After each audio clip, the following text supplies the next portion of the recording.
గోవారం ఘటనపై ఉన్నత స్థాయి విచారణ జరపాలని డిమాండ్ చేశారు మాజీ మంత్రి హరీష్ రావు. సీఎం రేవంత్ రెడ్డి రెచ్చగొట్టే వ్యాఖ్యల వల్లే ఈ దాడి జరిగిందని ఆరోపించారు. తెలంగాణకు ఉన్న మంచి పేరుని రేవంత్ చెడగొడుతున్నారని విమర్శించారు. డీజీపీ అంశంలో చట్టబద్ధంగా వ్యవహరించాలని, లేకపోతే బీఆర్ఎస్ ఎమ్మెల్యేలంతా కలిసి డీజీపీ ఆఫీస్ ని ముట్టడిస్తామని హెచ్చరించారు. మీరేదో అదృష్టం కొద్ది ముఖ్యమంత్రి అయింది, కానీ ఈ తెలంగాణ పరపతిని పేరును దెబ్బతీయకండి. లా అండ్ ఆర్డర్ మెయింటైన్ చేయండి. తప్పు చేసిన వారిని శిక్షించండి. గోమారం ఘటన మీద ఉన్నత స్థాయి విచారణ జరిపి తక్షణమే వాళ్ళను నాన్ బెయిలబుల్ సెక్షన్స్ పెట్టి అరెస్ట్ చేయాలని చెప్పి మేము డిమాండ్ చేస్తున్నాం. మీరు ఇంట్లో చొరబడి దాడి చేసినారు. రేపు మేము అదే చేస్తే ఏమవుతుంది? రాష్ట్రంలో లా అండ్ ఆర్డర్ ఏమవుతుంది? ఎవరు దీని వెనుక ఉన్నారు? ముఖ్యమంత్రి గారు కూడా ఆలోచించుకోవాలి. నేను డీజీపీ గారిని కూడా కోరుతున్నా. అది ఒక ఉన్నతమైనటువంటి పదవి.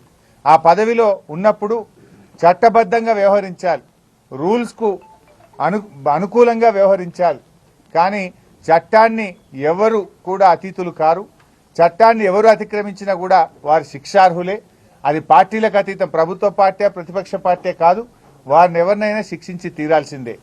ఐ రిక్వెస్ట్ ద డీజీపీ, ఇమీడియట్గా మీరు ఇంటర్వ్యూన్ కాండి, దీని మీద విచారణ జరపండి. ఆ కాంగ్రెస్ గుండాలను అరెస్ట్ చేయండి.